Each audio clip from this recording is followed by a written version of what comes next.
Assalamualaikum warahmatullahi wabarakatuh. Innal hamdalillah nahmaduhu wa nasta'inuhu wa nastaghfiruhu wa na'udzu billahi min shururi anfusina wa min sayyiati a'malina. Man yahdihillahu fala mudilla lahu wa man yudlil fala hadiya lahu. Asyhadu an la ilaha illallah wa asyhadu anna Muhammadan abduhu wa rasuluh.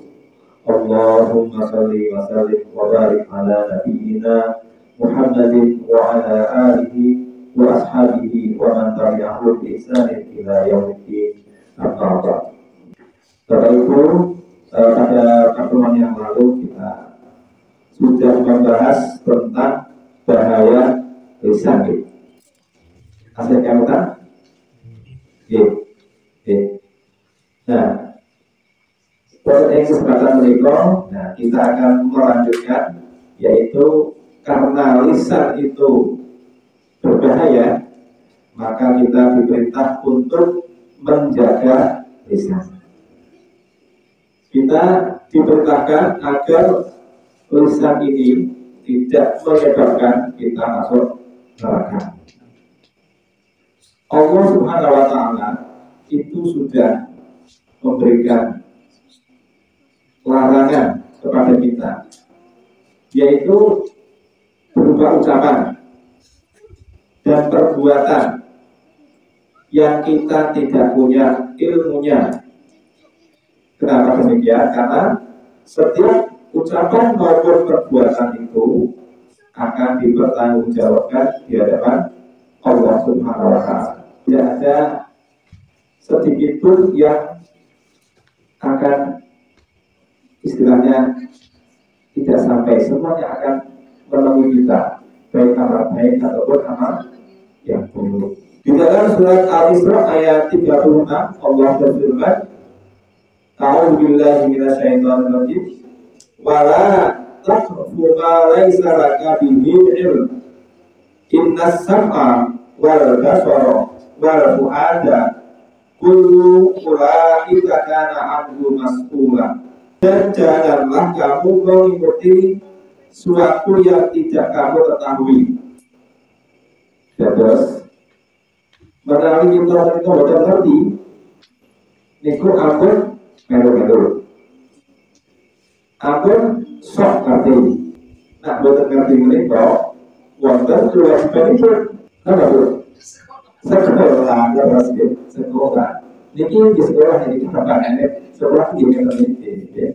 Kalau ilmu mereka wajib mencari ilmu itu wajib.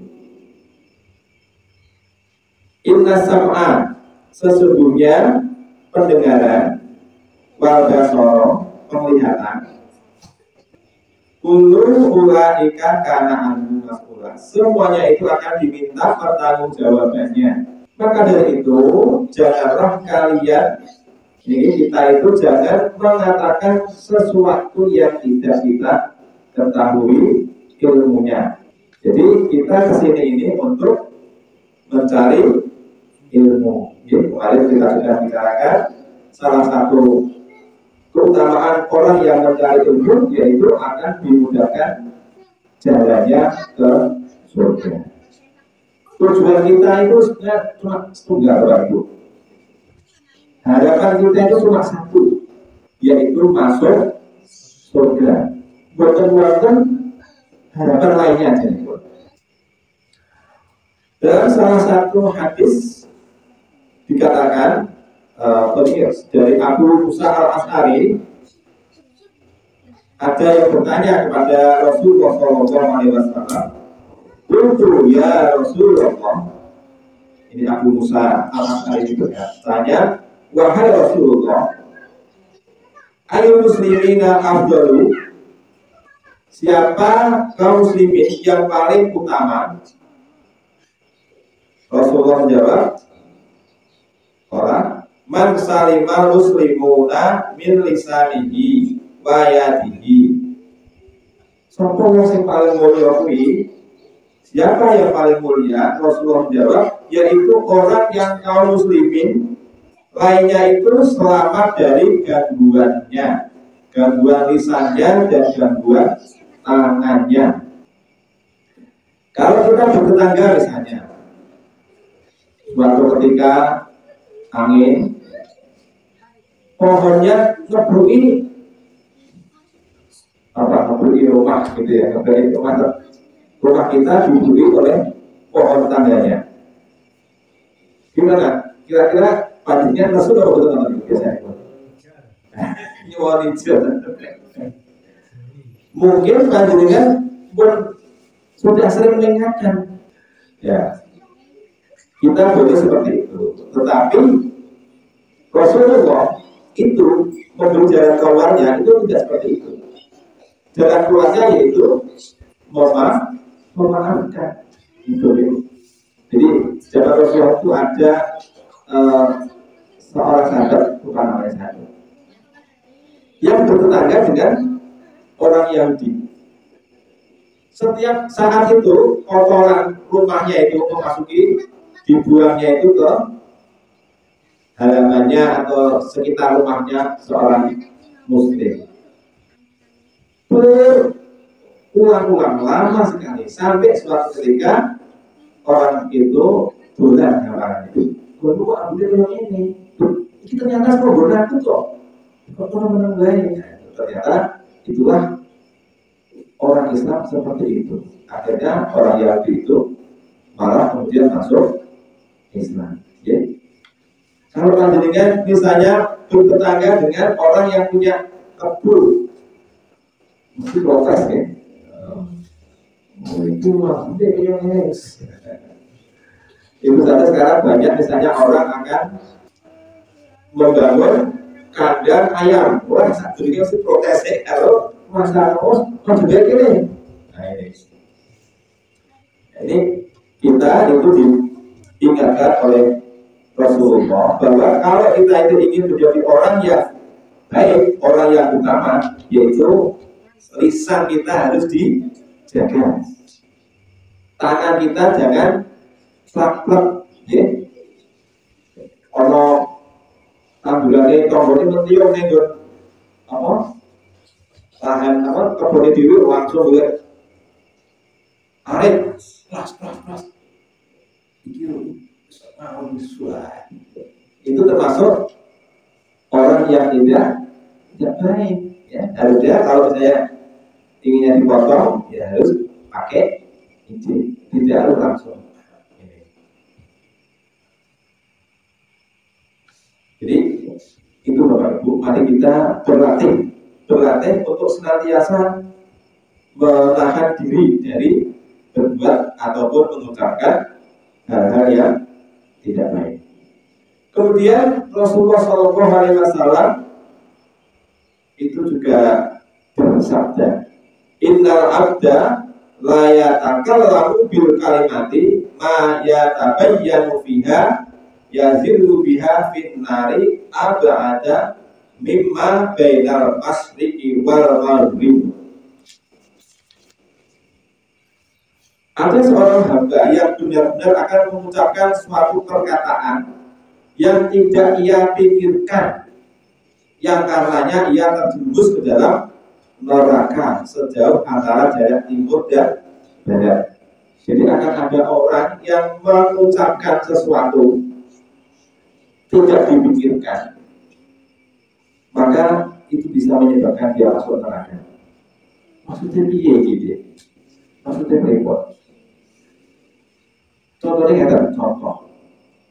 Dia kecekel, nyolong, terus panjenengan melu, teko, rame-rame. Panjenengan ngomong, iya panjenengan pucah nyolongan. Padahal panjenengan belum pernah melihat kalau anak itu nyolong, misalnya. Ini semuanya nanti akan tanggung jawab dari Allah. Itu kan sama saja itu adalah tuduhan. Kan bisa jadi itu orang-orang ketika amuk masa itu akan melakukan satu kegiatan brutal yang tidak dipikirkan. Jadi cerita itu ada murid istri saya SMP ya, itu di daerah sini, Borongan, dekat di bawah jembatan tol itu ya, katanya ada mau semacam tawur atau apa, itu banyak ada masyarakat, terus anak itu lewat, disuruh berhenti, tapi malah dia tuh mungkin takut atau apa, terus digas, akhirnya diroyak, dikeprokin. Jadi orang yang ngeprok itu kan tidak tahu pasti apa kesalahan ini, dan kadang-kadang orang yang tidak tahu menahu pun ikut-ikutan. Nah, kalau tadi suara, sekarang tangan. Nah ini, jadi kita itu kalau bisa, orang ngerti, orang usah ngomong, orang usah melu. Termasuk apa saja ya. Kalau misalnya bandingkan berdoa, mengucapkan syair-syair, itu hendaknya tahu maksudnya. Apa tuh bilang tuh aku yo ngomong dimarahin, artinya ini yang sakit. Kalau tidak tahu artinya, lebih baik orang sah ngomong, soalnya belum ngerti maksudnya apa. Tidak ia pikirkan. Ada dulu nih cerita itu, kalau mau melewati sesuatu daerah harus mengorbankan sesuatu. Nah, ternyata saya nggak punya apa-apa, udah korbankan lalat, tangkap lalat, korban lalat. Ternyata korban lalat ini menyebabkan masuk neraka. Kenapa? Karena korbannya tidak kepada Allah Subhanahu wa Ta'ala. Ternyata meskipun itu kecil, itu membawa akibat yang sangat berat.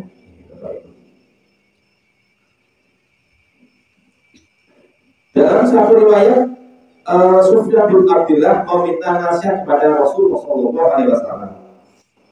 Ya Rasulullah, wahai Rasulullah, haditsni bi amri a'tasimu bi. Beritahukan kepadaku suatu perkara yang harus aku jadikan pegangan. Qala Rasulullah bersabda, "Qul amantu billahi tsumastaqim." Katakanlah, aku beriman kepada Allah, kemudian beristiqomahlah. Qultu, aku bertanya lagi, ya Rasulullah, ma akhwafu ma takhafu alayya. Aku bertanya lagi, wahai Rasulullah, apa yang paling Anda takutkan pada diriku? Fa akhadha bilisani nafsihi summa qala hada. Maka Rasulullah pun memegang lidahnya seraya menjawab ini. Lidah tidak bertulang. Ya. Rasulullah sangat mengkhawatirkan kita ini umatnya. Tadi diwakili oleh sahabat Sufyan bin Abdullah, yaitu lidah kita. Maka dari itu, kalau kita misalnya belum kenal kepada orang lain, kadang-kadang wah terikis, kalau itu yang penting kita akrab. Apapun yang kita ucapkan, sekecil apapun, pastikan itu benar. Okay. Kantor-kantor yang kita ucapkan ini ngarang atau sekarang apa itu? Gawi-gawi. Jadinya tidak tepat kali Mas Iki misalnya, oh Bim, itu saudara saya itu akrab dengan saya, itu dekat sekali dengan saya. Padahal aslinya mokobone kedua orang rapatnya akrab, dan itu kadang-kadang hanya untuk nyambung omongan. Apapun yang kita ucapkan, apapun yang kita lakukan, semuanya akan dimintai pertanggungjawaban dari Allah Subhanahu wa Ta'ala. Maka kuncinya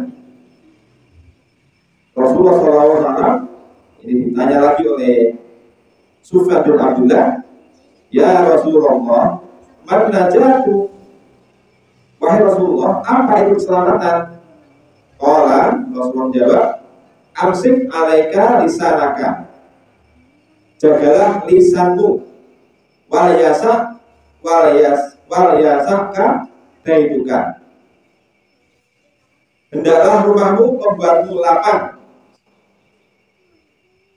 Walayasaka baituka wabki ala khoti'atika. Hendaklah rumahmu membuatmu lapang dan menangislah lantaran dosa-dosamu.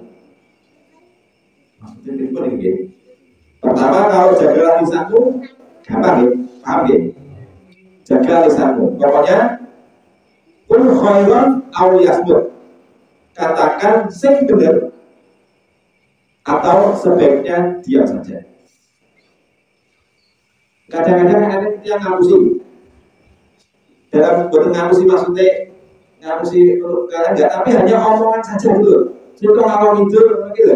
Dan jadi kan dia bilang, iya, kan ngapusi guys cerita lagi. Nah dia bilang, media ngapusi, itu kan mesti nanti terjadi apa? Hubungan yang tidak baik, enggak? Kalau hampir pada 3 rumah, maka itu kan gitu kan. Lagi itu. Jagalah lisanmu. Daripada nanti orang Islam jaga lisane, apalagi nanti menjadi semacam tumbak cucukan. Jadi jadi diamusi, apa yang diomongin kalau kabeh, wah tidak kalah, malah tidak baik. Kemudian hendaklah rumahmu membuatmu lapang. Maksudnya gimana? Panjenengan itu jenengan yang ngomah gitu. Orang Islam itu tidak keluar rumah kalau tidak ada keperluan. Sampai-sampai Rasulullah itu sebetulnya melarang kita itu nongkrong-nongkrong, nongkrong misalnya udah bisa, orang sare, malah nongkrong-nongkrong yang gerbu, itu sebetulnya dalam Islam tidak baik. Seorang suami hendaknya segera pulang di rumah ngobrol dengan istrinya, dengan anaknya. Jadi di rumah itu merasa mapan, orang lebih dulu, aku meneng. Ngobrol kalau katanya dengan jam prolas, dan menangislah lantaran dosamu. Panjenengan kira-kira pernah melakukan dosa enggak? Pernah nangis enggak? Maksudnya nangis karena dosanya itu loh. Bukan nangis krono longko ketika itu bukan dari kecuali angel, belum tahu kita. Wangil gitu, nah ini sebagai dosa itu angel, kok gitu. Panjenengan misalipun ada terus koma, yang acuh kono, udah dia 100.000. Kita jenengan juga duit sih mau atau mendatangi sholatnya dulu kira-kira. Mendatangi, alhamdulillah itu harusnya mendatangi sholat, tapi misalnya kita di sini ada pagar, tiba-tiba ada orang yang berduit, kita itu sampai ke sana dulu, atau langsung berubah, padahal berubah mungkin bahaya. Maka dari itu intinya mari kita itu dalam mengucapkan sesuatu, dalam melakukan sesuatu itu dipikirkan dulu, baik atau tidak, sah atau tidak, halal atau tidak. Jadi kalau ada temannya mengata-ngatai, pasti langsung muntah nih katanya.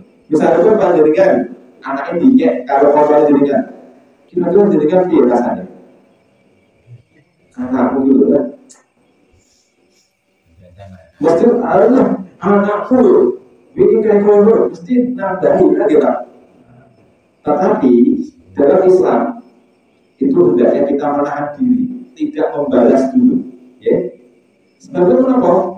Menawi balas itu maksimal 7 bodoh, orang 7. Ya.